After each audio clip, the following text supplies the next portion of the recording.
Thank you for coming. My name is Lisa DiMarino, and I'm a licensed marriage and family therapist.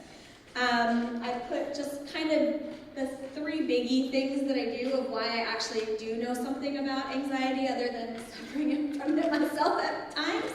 I am the founder of the Pacific Wellness Center, and it's a clinic that we work with children and adolescents primarily and their families, sometimes parents, depending on what's going on. I also teach counseling for education in the graduate teaching program for Notre Dame de Namur University. So I teach teachers on how to work with kids who have anxiety and who have kind of emotional things underlying. All the teachers that I teach are going on to be special education teachers. And then the last thing I do is I also consult and provide trainings for schools and teachers working in special education and with emotionally fragile students. So I spend a lot of my mornings at a super small private high school up in Palo Alto, where I started doing one group, I think 7 years ago, and I'm now there probably 25 hours a week. It's just kind of grown. So I kind of do that in my mornings and then go on and do the other things. I think probably my best qualification is that I'm also a mom. And I'm a mom of 2 kids who struggle with all of these things. So when I gave the presentation before, I think they were laughing, mostly at me, because I was giving my examples, not only from the schools that I teach at and my practice, but also from my own family. Because I think whether you're talking about anxiety with a small a or with a big A, we all suffer from it sometimes. And our kids, every kid at some point hits that. And I think sometimes it's hard to tell what is it kind of the small A anxiety that we all kind of just deal with, and what is it the big A, like, hey, we really need to notice that this is creating a lot more problems, that there's actually something kind of bigger underlying. And that was one of the things when Holly Kaiser originally asked me to speak at CASA, she said, what do you want to talk about? I was like, I don't know, what do you want me to talk about? And so I said, well, I'm going to go ask around. So I talked to a bunch of teachers, and I talked to some parents, and every single one said, anxiety. Everyone who works with kids says anxiety is really the biggest thing our kids are facing, and it's really across the board, regardless of, whether you've got a first grader who's struggling with how to read, or a 5th grader who's dealing with, social pressures and kind of mean girl stuff, or a high schooler who's stressed out of their mind about college apps and comparing themselves to their peers. So I think all kids really manage that, and something that I thought about was trying to formulate what do I really want to talk about is that I think anxiety is, we all know, okay, our kids are stressed out, but I'm not sure if we always recognize what that looks like in the moment. Because when someone's going, I'm so scared, I'm so worried, that's really easy to see. But, the hidden piece is that I think there's so many things that we don't recognize, behaviors and kind of dynamics that are going on that are actually because of anxiety. And we just kind of see that top piece of our kid being jerky or, whatever may be going on, and not really recognizing there's actually a problem underneath that we could solve if we knew what it was and we could address it. So that's kind of why I really wanted to talk about this, because I think that there's a lot of times kids don't even know they're anxious, and parents aren't sure. So my general goals are to increase your general understanding of anxiety and the different ways in which it may be manifesting, because it really shows up in lots of different ways, depending on the age of the kid, depending on personality, depending on gender. You're going to see it show really differently in different people. How to improve your understanding of how to manage anxiety, how parents can better support young people who are dealing with anxiety. And then the last thing I really wanted to talk about was resiliency in general and how to foster it, because I think that's something that is a big kind of buzzword, and I really like it because it's pretty general, and it kind of talks about whether you have a big A or a small anxiety or a big D depression or a big small or a big D depression. Regardless of what it is, I think the idea of resiliency really gives you the opportunity to deal with whatever's coming along, and the confidence to feel like I don't have to know exactly what's going to happen, but I know that I can manage it. And so those are kind of my 3 things that I hope are your takeaway from this. And so I'm going to talk just in general, like, what is anxiety? And this may seem like kind of a basic, silly question, but the fact of the matter is that not everyone knows what it is, and what's stress and what's anxiety, and it can be really hard to figure out what are all these names we have for these things. So it can be a feeling of worry, nervousness, fear, or unease. It can be about a specific event, challenge, or situation, or it can be general, more long-lasting, and non-specific. Sometimes you're anxious and you don't really know why. My stomach doesn't feel, I just feel yucky. I had a girl say, I just feel really bejangled. I was like, that's an awesome word. But she didn't really have the words to put to it. She didn't quite feel right. And sometimes you feel like, well, I have no reason for this. I shouldn't be feeling this way. It's hard to sometimes pinpoint it. But I think anxiety is one of those things that it's not always a specific thing. It could be kind of a conglomerate of a lot of things. And it can have both emotional and physical components. So this is what we call the fight or flight syndrome. How many of you are familiar with this? About half. Most of you kind of know it. So I'll try to give a really simple, basic explanation for those of you who maybe don't know what I'm talking about. It's kind of refers to our primal, old school brain back in evolutionary times, which is the part of our brain that's really prepared to take care of us in super dangerous situations. And so we have kind of this adrenal system that pumps when you get nervous, when you're scared. So back in the old days when we had like a bear chasing us, your adrenal system is going to pump all these hormones and adrenaline through your body. Your blood's going to leave your head and go to your limbs, so you're more capable of fighting or flighting as fast as you can. And your heart rate speeds up. You start taking deeper breaths to get more oxygen so that you have more skills to deal with this. And when there's a bear coming at you, that's super helpful. But when you have a test, your blood leaving your brain and not being able to breathe is not at all helpful. And I think for a lot of kids, they don't know what this is. I don't know why. I don't know what's happening. I studied. I don't remember. I don't know what happened. Well, you don't have access to your brain in the same way you do. It's really hard to process information. And, if you have a kid that's suffering this periodically throughout the day, half of the information, they can be sitting there, they can be looking, they're listening to the teacher, they're taking notes, and it's just going, it's going in there, but it's not connecting in a way that's meaningful for them. So I think when you have someone that's suffering from anxiety, not only we kind of all hear about test anxiety, but there's a lot in the input, in the original getting of the information that a lot of kids are like, I don't know, I just checked out. I read the page 10 times, but I don't know what the heck it said.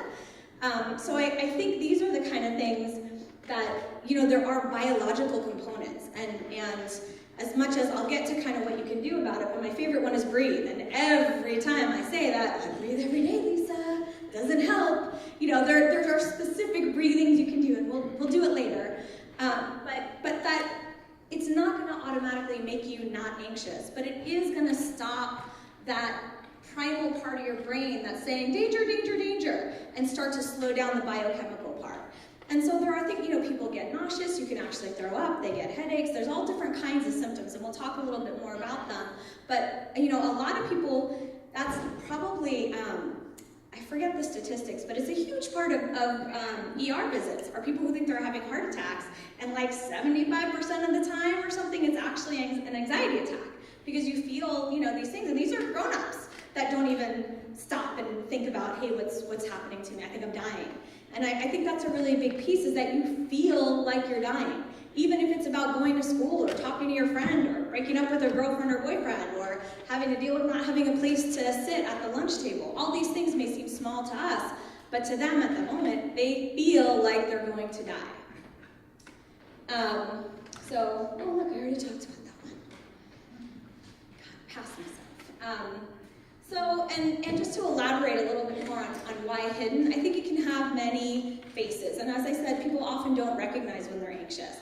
And I think that a lot of parents don't recognize that their children are suffering from anxiety. So a lot of times, parents will say, oh yeah, you have a headache, you feel sick. They can actually get so sick, they actually throw up. And they're not making that up. They're not saying they feel sick. They actually feel sick. There's a mind-body connection, and you are having chemicals that are going through your body that are affecting your body. And so, a lot of times when someone has any kind of chronic stomach condition or chronic headaches, that's always my first thing. Like, check with the doctor, but start thinking there could be something else going on here. And I think the other place that a lot of times, we expect to see people saying they're stressed out or, sometimes maybe snapping a little bit. But I think it can also manifest as anger, sadness, or irritability. And I'm going to touch a lot on the anger because I think that actually shows up a lot. I have a lot of people that are like, I don't know, my kid has anger problems. I don't even know what's going on with him. He's just crazy. Well, he's stressed out of his mind is what it is. And there's two parts of it. One part is, I think it comes up, especially, I'm going to be a little sexist and say it happens more with males. Feeling scared and anxious is a really powerless, uncomfortable feeling. And a lot of men, especially teenage testosterone having boys, do not like to feel powerless. And so the exact opposite of powerless is anger, right? I don't want to feel this way, so I'm going to be angry about it. That's going to help me feel more powerful. And I'm going to be angry that you're talking about it. I'm going to be angry that I have to do this. I'm going to be angry that I'm in this situation. And this is one that I see a lot. And, you know, I have in my own son, who was the first person, I think, when he was little that I really made the connection. And now he's 14, and I can kind of say, you're kind of being a jerk right now. Are you anxious about something? And, you know, we've gone through it enough time that he's like, no, yes, maybe, I have this thing going on. I'm like, okay. But the great news is, once you kind of hit it and you can kind of get to what it is, and I don't think I think it's not even in his awareness a lot of times, but once we can kind of talk about it and recognize that, then just naming it, you can see them just go like, you know, kind of go down, oh, okay, this makes sense, I am upset. This is, you know, I have a reason to feel the way I feel. So I think, you know, being able to name it or even just check in on it is super helpful a lot of times as a parent dealing with jerky kids. Because really, nobody's ever jerky for no reason. When we're in that mode, when we're being snappy, when we're being irritable, and I hate to say it, parents, but we do it too, I hear the other side all day long from your teenagers and your kids who are like, oh my God, my mom had the worst day of work, and it's going to be horrible. I don't want to go home. I'd rather do homework than talk to her because she's going to be so... I will not say it, but you can figure it out, right? We do it too. We all tend to do it. So I think really if you can kind of hold that in your mind as we go through the rest of this presentation and kind of take away any preconceived notions you have about specifically what anxiety might look like, you know, on TV or what you think, and really think about the underlying emotions that may be creating behaviors that you're seeing. I think for mentally, the other thing is people never think this is anxiety, but it pretty much always is. Intrusive, repetitive, unwanted thoughts. So I'll give you my example of this, is waking up at 4 a.m. in the morning and going over my list of things to do, which are really stupid things, like return a phone call, or go to the grocery store, pick up the dry cleaning, but I'm sitting there at 4 a.m., I gotta do this, and then I do it when I get up. I waste 4 hours laying there stressed out of my mind. I get up and do it in 15 minutes, right? And there's part of me that knows I'm being crazy, but on the other hand, it's just going around and around. So I think kids do this a lot. A lot of times kids say, I can't go to sleep at night. It's a biggie. I lay in bed and I can't. Their brain is just racing. And most of the time it's things that are either silly or really easily solvable or not actually that big of a deal. But I think if you have a kid that's saying this to you, think about it. This is part of what's happening. Their brains kind of will not shut off. You've got this, I gotta fix this, I gotta fix this, I gotta fix this. Even if it's something that there's no way you can fix at 4 in the morning, like going to the grocery store. So what does it look like? So I kind of put a whole bunch of words up here because I think all of these things can be anxiety. So scared, that's pretty typical. We expect that. I'm anxious, I'm nervous about something. Shut down, we don't always know. Sometimes you just see kids just go, they just stop talking, they put their head down, they're not engaged, not involved. A lot of times, that's anxiety. Easily distractible. When your brain's going 1,000 miles, it's really hard to keep on a track, right? And so you have all these things where they're kind of here, and then they're there, and then they're there, and then they're there.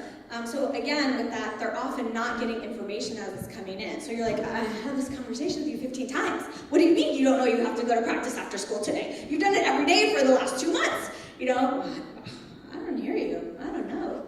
You're like, oh my gosh, what's going on? I think that it's the fact that they're not getting all the information as it comes in. Reduction of working memory. People can take an IQ test and have this go down as much as 10 points, this particular part, when they're anxious or depressed versus not anxious or depressed. So it really actually has a pretty significant effect on how we function and our ability to function effectively. Angry, I kind of talked about that, but I'm going to talk about it a lot because I think that's a big one. Anytime I have anyone come in that says my kid's angry, this really is my first go-to. I start assessing for anxiety right away. School refusal. So this is a big one, whether it's because they're sick, not feeling good, stressed about homework, don't like a teacher. I mean, often this is kind of their job. This is where kids spend most of their day, right? So when they start to say, I don't want to go to school, or I want to get up, or they're calling to come home sick on a consistent basis, that's the next thing. Well, what's going on? Try to solve it. And sometimes it's a specific kind of small solvable problem, but sometimes it's kind of more that generalized anxiety. Work refusal, 9 times out of 10 it's because they feel overwhelmed, they don't feel like they can do it, that they think it's going to be too hard. A lot of times it ends up being not even particularly hard, but you see kids that you know they're doing homework that should take them about 15 minutes and it's a 4-hour-long, horrible trauma for everyone involved. A lot of times there's anxiety underlying that. And I'm going to say it again, the jerky they are about doing it, the more likely I'm sure that there's some kind of anxiety around it. And so there's a lot of kind of specific things you can do, but when someone's saying I'm not going to do it, or I can't do it, or I'll do it later, I always want to say, well, why? And really kind of be a detective and try to explore what's the underlying part of why is this happening right now? Because 10 other times you did your work just fine. Something's happening here. Let's try to figure out what it is. Self-absorbed. I get this a lot with girls. So just like the angry I hear a lot with boys, I hear self-absorbed with girls. She's always on her phone, or she's always this, she's always worried about her friends, she's sitting at the dinner table, she's not even listening. And again, mind going 1,000 miles an hour, worried about what am I going to wear tomorrow, what are people going to say, what are my friends going to do, what is this going to happen? And so you kind of get more and more inward pointing because your brain's going like crazy and you're stressing out and you're thinking, well, I could do this, or I could do that, or I could do this plan, or maybe I'll call this person. And it's this constant trying to solve a problem that a lot of times maybe doesn't even particularly need to be solved. But what it looks like to parents and family members and sometimes friends is someone who is really selfish, self-absorbed, not noticing what's going on around them. And in some cases that's true, but I think again, if you can get to the underlying reason, a lot of times it's because they're so caught up in their own fears in their own head about what's going on that they're not stopping to kind of look outward. Everything just kind of goes more and more in the more stressed out they get. Perfectionism. This is a biggie. It happens in the younger grades, but I feel like you can just see it skyrocket through middle school and high school in particularly. And I think in this area particularly, we have kids that are under an awful lot of stress in terms of the expectations. Going to the doctor with my son the other day, and he got a concussion and was really stressed, and I'm like, I'm applying to Bellarmine, and my things, so I'm not going to be able to take the HSBT test, and my brain's not working, and and she's like looking at me, and I'm like, I deal with it every day, I don't know, I've heard this all before, lady, you're the doctor, fix them. And so she kind of had an interesting little talk and talked about her niece who had a 4.97 GPA and didn't get into any of her top 5 schools.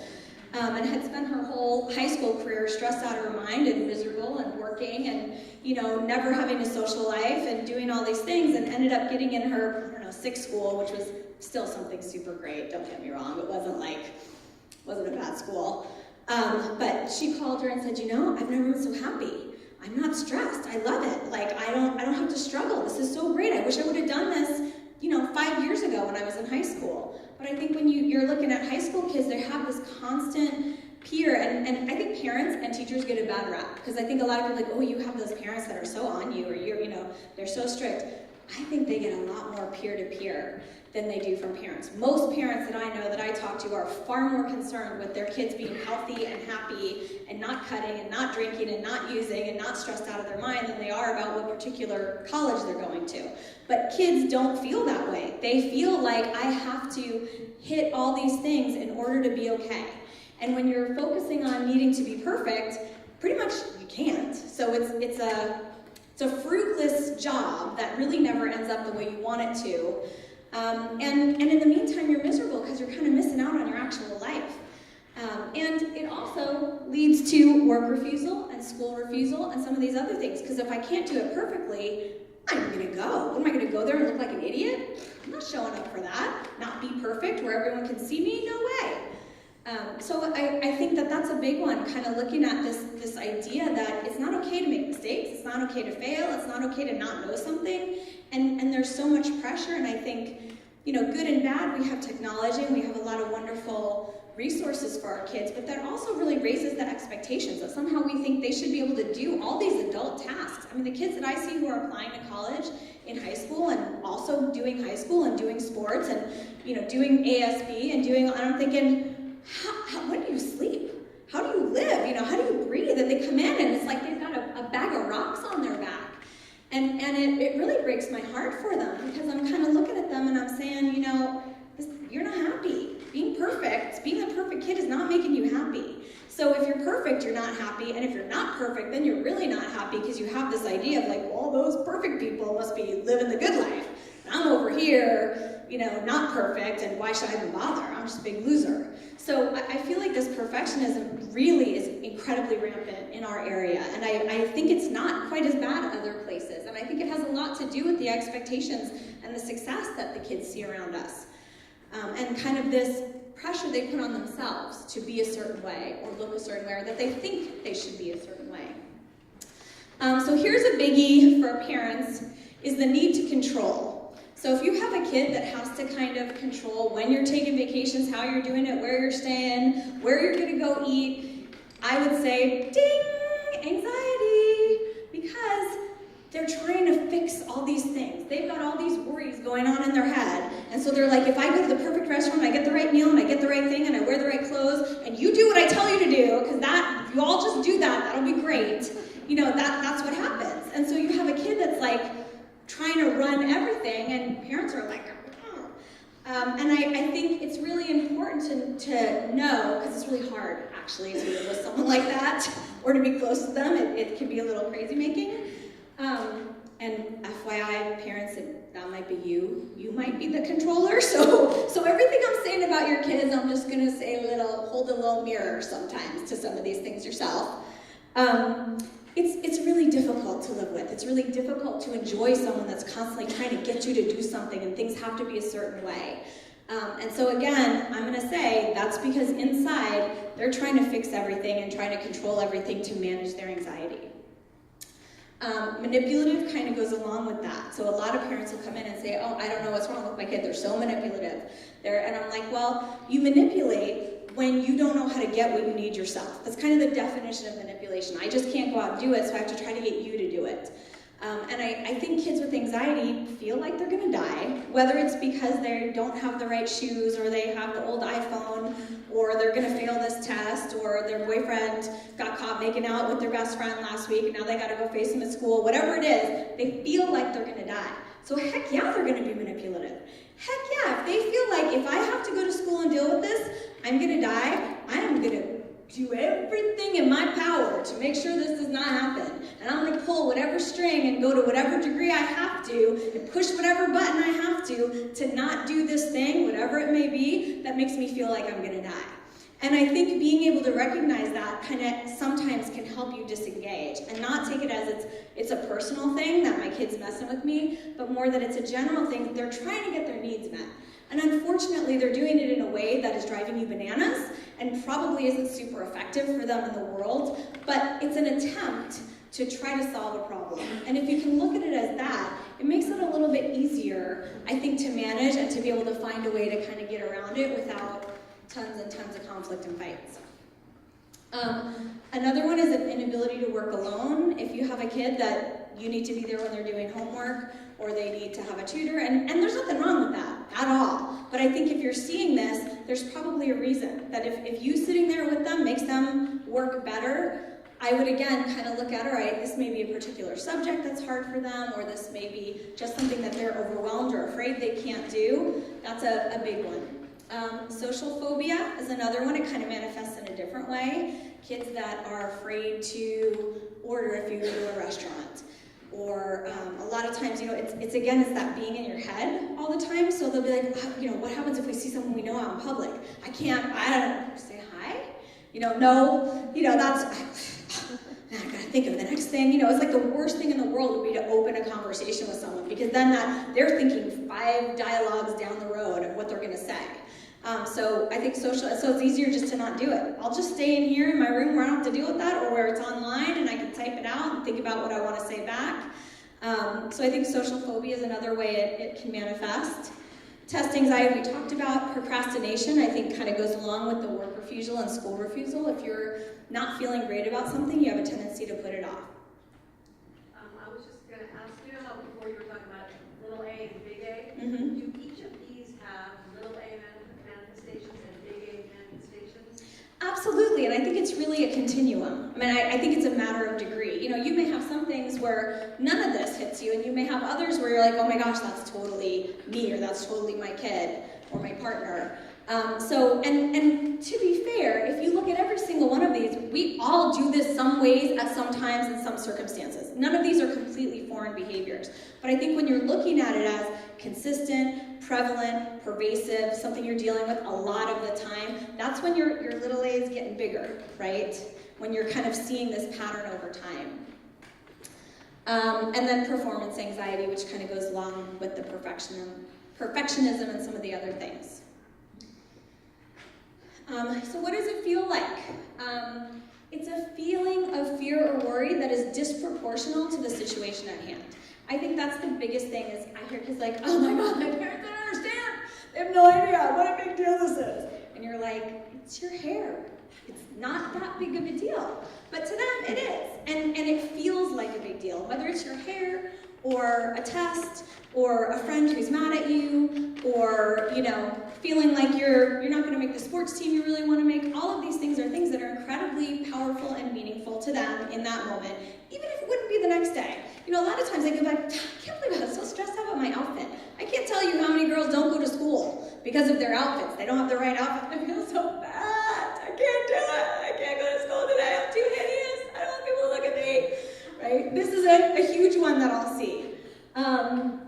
And you're maybe looking at it going, you know, that's a little, you're taking it out there a little far, sweetie. But the truth is that's how they feel at that moment. And it is irrational. Anxiety is not rational. If it's a bear coming at us, that's rational. That's not anxiety. If it's your hair or gaining 2 pounds, that's irrational. And, you know, to be fair, most of the things that we worry about are irrational. And I'm going to say this is the little a. As parents, we worry about a lot of things that never, ever, ever, ever happen, right? We're irrational too. But I think if you're not recognizing that you're irrational, you're in trouble. It's when you go, I know I'm being crazy right now, but I think this is going to happen, right? And that's what you have girlfriends for and partners and friends that you can be like, I'm totally aware that I'm in crazy town right now, but I need you to talk me down, right? Then you're okay. If you know you're in crazy town, you're good. It's when you think that, you know, it's an actual problem that you're stuck in the big A. Anger and blame towards others. I think a lot of times you feel so rotten when you're anxious. It's such an awful place to be that a lot of times I can't even look inside. I'm already ashamed. I feel like a loser. I'm not perfect. I'm not doing any of these things the way I should. So you know what? I'm just going to put it out there. It's your fault. And parents, you tend to be the target of the deflections a lot. You know, if I had a dime for every time I had a kid say, I would do my homework if my mom would stop nagging me. Like, every day I probably hear that 15 times. And I'm like, your mom would probably stop nagging you if you did your homework. Just a thought. But, you know, it's this idea of it's someone else's fault. And so a lot of times I'm like, don't nag them. Don't say a word. Let them then not do their homework and you can be like, I didn't say anything, so you need to take a little look in the mirror and figure out what's going on. Tunnel vision. I think that's another one, and it has a lot to do with that self-absorption, that you kind of get hyper-focused on a particular thought or worry or fear, where you're just like, your whole view is right here, and you're not seeing anything around that. And it's really hard to be able to open your view to see. And if someone tries to tell you to open your view, you're crazy, you don't know what I'm talking about. This is what actually matters right now. And so I think whether it's you or seeing that in their kids, if they're stuck on something, that's a big sign that there's some more pervasive anxiety going on. It can escalate to paranoia. And this is definitely in the big A, where it starts to go, you know, past just irrational to, you know, this is really absolutely illogical. And when they really can't see that, then you really need to get them in and have someone take a little look and figure out what's going on. I talked about this a little bit before, but the inability to process incoming information, Rigid black and white thinking. I think whenever you're in a rough place, we tend to go to this black and white. It's this or that. It's really hard to think about that gray, uncertain area. When you're anxious, it's impossible. There is no gray area. I'm going to do this or that, and they're both really terrible. And so my life is going to suck no matter what I do, so I don't want to talk about it anymore. Stop nagging me, right? That's the black and white thinking that you're going to get a lot of times. And being able to say, all right, there is this and that, but there's also this. Let's just look at all the possibilities. I think is a really good one to help people recognize, and for yourself too, to kind of notice. We all tend to do that, and I think the more vulnerable we are, if you're down, if you're having a rough week, if you're more stressed, you will automatically go more into that black and white thinking and kind of stop the creative solution problem-solving process. And I'm going to say it again. It feels so overwhelming that you feel like you're going to die. This doesn't feel like a small problem. It feels like a huge, gigantic, insurmountable problem. And when you feel like you're faced with something you can't do, of course you're going to feel really overwhelmed. And you're going to feel really rotten. And you're probably going to be jerky to the people around you because it feels like everything is horrible. So let's talk a little bit about who is at risk. Who has the big A, anxiety. It's actually the most frequently diagnosed of all the mental disorders. 25.1, so a quarter of all kids, teenagers, 13 to 18-year-olds, suffer from anxiety. It affects about 40 million adults, or about 18% of the adult population. Now here's the kicker, guys. Children with anxiety often have parents with anxiety, and vice versa. I'm not going to say it's chicken or egg, but I do think actually that there's a genetic component. I think I actually explained this right before I came here to my last client. We were talking about anxiety. That, you kind of, if you're normal, you kind of rev on this, right? You're just kind of going along and something a little stressful happens and your adrenaline kicks and you might kick up to here, right? If you have anxiety, you're revving up here. So it doesn't take a lot to kick you up to that point. And I do think that, kids are born with certain personalities and certain genetic makeups, and I do think there are some people that are just naturally hardwired a little bit more anxious than others. Now that doesn't mean you can't manage it and do things to solve it, but I think recognizing that is important. You have a question? Yes, thank you. So you have the 25% and the 18%. Is that at one time, or is that like a lifetime thing? Like 25% of people have suffered at that age, have suffered from it sometime, or at any given time, there's 25%? I'm not sure I understand your question. So you're asking, is it that at any point in time, if you took a snapshot, 25% of people, or you're saying if you look at all the people, 1/4 of them would have experienced it? Is that what you're asking? Which one? Well, guess what? I don't know the answer. so I clarified that super well, but unfortunately, I don't know. I can go back and look at the database I took it from. I think, if I recall correctly, looking at the context of what it was, I think it was kind of saying that big A, diagnosable, have been treated for actual anxiety. So I would say that would be specific people having experienced that and because I think that's where they would get their statistics. It was a national database of something from which I got it from. And I'll put it on the website so I'm not just making it up. So I think, again, when you're looking at kind of that idea of anxiety, there's that genetic part. There's that piece that some people are just wired to be a little bit more prone to that. You see the cool shaka bra kind of mellow kids, and then you see those kids that are like ready for whatever next disaster is going to come. And so I think that's definitely a part of it. But I think that there's also a little bit of a learned component. And as parents, I think us being able to manage our own anxiety, which if you're a parent and you don't have some kind of anxiety, there's something wrong with you, because it's a really scary world to raise kids in. So I think we all have that on some level. But I think being aware of how are we manifesting it, how are we talking about it. I talk to a lot of parents who are like, oh my gosh, my kid's anxious and it's my fault. I have anxiety, I've had it my whole life, and now look, now they have it and it's me. I totally ruined them. I'm a terrible person and I should never have kids. I'm like, whoa, Nellie, slow it down a bit. Because the truth is that you can also role model how to manage that, probably better than another parent, because you've had 20, 30 more years on this kid of figuring out how you deal with it. So although, yeah, maybe you did contribute contribute genetically, you also have a great opportunity to share your story. And I think a lot of parents are really afraid to kind of admit when they're anxious or they're struggling because they're afraid it's going to kind of be scary for their kids. And I'm personally a really big fan of transparency and saying, I remember being stressed out about homework too, and I got a tutor and it really made me feel better because when I had a question I could ask. And so kind of giving this is what I did, here's what worked for me. I don't know if it'll work for you, but I totally get that feeling. So I think kind of don't look at this as a negative, look at it as a positive, because you have the ability to problem solve in a really effective way and to create a really wonderful bond with your kids. That I think, kind of pretending like everything's fine, I think really just reinforces that perfectionism ideal, that somehow everyone else has it going on and they know what they're doing, when I'm like, none of us know. Nobody knows what they're doing. Some people are better at looking like they know what they're doing, and maybe some places you're really good and you do know what you're doing, but there's all these other places where we're all trying to figure it out and we're just kind of going by the seat of our pants. And I think being able to give that and be candid with kids is a really powerful message, because they kind of assume adults always know what they're doing, and they sure assume their peers. And I remember thinking that too. I think I shared this story last time with my college roommate, and she had been living on her own for a year, and I was like a freshman. I was like, I love my mom. I was like terrified, and I was just like, she has it all together. She's like independent. She knows everything. She does everything.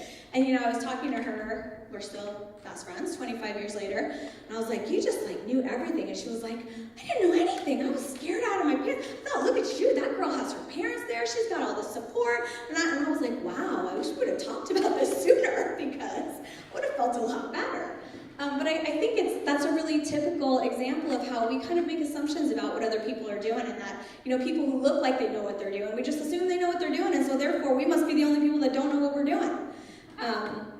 But it's not true. So again, we kind of talked about this, but there's a spectrum. Everybody has some symptoms some of the time in some circumstances. So even if you're a kind of mellow, don't get very anxious very often kind of parent, if you have a kid who's struggling, tap into what that feeling is. Think about it, that one time that you were anxious, and try to relate and empathize, because it's going to go a lot better. So warning signs. So withdrawal from previous activities and people. I think you see that a lot with kids when things just feel overwhelming. It's better just not to do it. I just won't go. I just won't do it. It won't be scary. I won't have to talk to people. I won't have to look like an idiot. I won't embarrass myself. Whatever that is, it's this idea of fail in front of everybody, that they start kind of feeling less and less brave about taking on new challenges.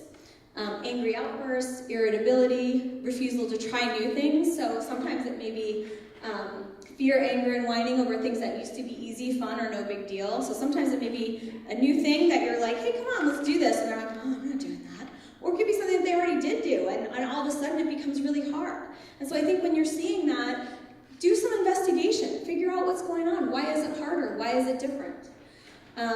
Habitual procrastination and inability to follow through on plans. I kind of talk with kids like, you get paralyzed. Like, I know I'm supposed to do this, I'm looking at it, my book's right there, and I'm not doing it. So I think that's a big one. When you see that, procrastination and paralysis, there's some, maybe big or maybe little, but there's some A going on there. There's some anxiety. Poor interpersonal relationships, and I think this often kind of leads back to either that social phobia or that self-absorption. It's really hard to step outside of yourself and recognize how your behavior may be affecting the people around you, and it can be really hard to be close to someone who's anxious. Defensiveness, this is a biggie. I don't want to hear it, I don't want to think about it, I don't want to talk about it, so if I kind of make it a problem and push it back, I won't have to feel those feelings, because if we even talk about it, that anxiety is going to come up. Paranoia, I kind of mentioned already. Poor focus or dropping grades. Obviously this could be a lot of things, but anxiety is often the cause of that. So I think kind of whenever you see these things, and poor self-image, loss of confidence. And I think some of these things are things probably, again, all kids go through at one point or another. It doesn't necessarily mean your kid's suffering from anxiety, but I think it does mean they're dealing with some stuff that they're struggling with. And my thought on kids is that, especially nowadays, they are expected to do so much and so many adult tasks without having any adult skills. They're still kids. They don't know this. They've never done this before, but somehow they're expecting themselves and feel like we're expecting them to be perfect, when in no way do they have the skill set to be able to do this. So I almost think it's impossible to get through childhood and adolescence without being anxious. Because what do you do when you're set with a giant problem that you feel like you have no idea how to solve? You freak out, right? And that's what happens. It doesn't mean they have a mental disorder or they're crazy or there's something wrong. There's a particular, they hit a wall that they don't at that moment know how to solve. And if you can get them to talk and you can communicate with them, you often probably have hit that wall yourself, or maybe have an older sibling or friends that have hit that wall, and you can problem solve and figure out, all right, how are we going to get around that wall or over it or under it? But if you don't ask and you don't find a way to open the doors of communication and even stop and say, are you anxious? None of that conversation can happen. They're just stuck feeling like a loser, and they don't want to tell you they're a loser because they want you to be proud of them. So it turns into a really vicious negative cycle if you can't have that open communication.